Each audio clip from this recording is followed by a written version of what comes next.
ఈఎంఐతో కూడా డబ్బులు సంపాదించా. అవునా, నిజమా?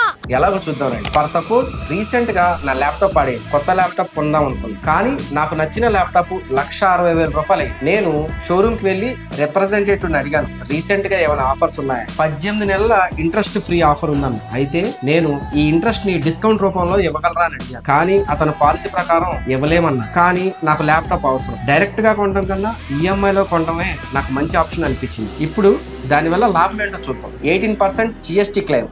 నేను కంపెనీ పేరు మీద తీసుకుంటాను కాబట్టి 18% జిఎస్టీ ఇన్పుట్ వస్తుంది. అండ్ ఇంట్రెస్ట్ లేకుండా తీసుకుంటాను కాబట్టి నా దగ్గర లిక్విడిటీ ఉంటుంది. ల్యాప్టాప్ బిజినెస్ పర్పసే కాబట్టి నాకు ఇంట్రెస్ట్ రిబేట్ కూడా వస్తుంది. ఫైనల్ గా 1,60,000 రూపాయలు విలువ చేసే ల్యాప్టాప్ అంచనా చూస్తే నాకు ఎఫెక్టివ్ గా ఖర్చు అయింది 70,000 నుంచి 80,000 రూపాయలు మాత్రం. ఈఎంఐ ఒక బెస్ట్ ఫైనాన్షియల్ టూల్. దాన్ని సరిగ్గా ప్లాన్ చేసుకుంటే cash benefits and tax benefits కూడా వస్తాయి. అవసరం ఉన్నప్పుడు మరియు మంచి ఆఫర్లు ఉన్నప్పుడు మాత్రమే ఈఎంఐ ఆప్షన్ ని వాడాలి. For more such finance content follow me.